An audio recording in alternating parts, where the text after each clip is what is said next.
Hello friends, आज के इस वीडियो में बात करेंगे दुनिया की सबसे लंबी नदी नील नदी के बारे में। एक नए अध्ययन के अनुसार इस नदी की उत्पत्ति कम से कम 3 करोड़ वर्ष पहले हुई थी। यह नदी अफ्रीका की सबसे बड़ी विक्टोरिया झील से निकलकर विस्तृत सहारा मरुस्थल के पूर्वी भाग को पार करती हुई उत्तर में भूमध्य सागर में उतरती है। कर्क रेखा के आसपास के वर्षा वनों से होते हुए यह नदी युगांडा, यूरोपिया, सूडान और मिस्र से होकर बहते हुए काफी लंबी घाटी बनाती है। दोस्तों, इंसानी अस्तित्व और सभ्यता के विकास में नदियों का योगदान सबसे ज्यादा रहा है। दुनिया की बड़ी बड़ी और महान सभ्यताओं का जन्म नदियों के किनारे ही हुआ है। फिर चाहे वो भारत की महान सभ्यता हड़प्पा सभ्यता का हिंदू नदी के किनारे विकास हुआ हो या दुनिया की अन्य सभ्यता हो, नदियों ने इंसानों को बहुत कुछ दिया है।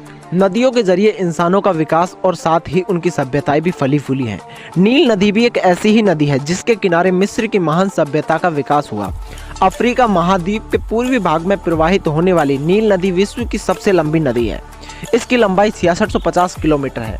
व्यापार, कृषि और एक महत्वपूर्ण परिवहन संसाधन के तौर पर यह अपना योगदान देती है। नील नदी की लंबाई का अंदाजा आप इसी बात से लगा सकते हो कि नील नदी 11 अफ्रीकी देशों से होकर गुजरती है। इसमें बहुत बड़ी संख्या में मगरमच्छ पाए जाते हैं। नील नदी की उपजाऊ मिट्टी और पर्याप्त पानी की उपलब्धता की वजह से मिस्र की ज्यादातर आबादी को फायदा पहुंचता है। दोस्तों, मिस्र की प्राचीन सभ्यता भी नील नदी की वजह से ही फली फूली थी। यहाँ बनाए गए दुनिया के आश्चर्यों में शामिल पिरामिडों में लगे पत्थर नील नदी के जरिए ही लाए गए थे।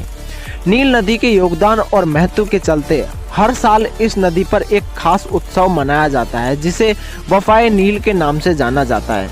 उम्मीद है नील नदी के बारे में यह जानकारी आपको पसंद आई होगी।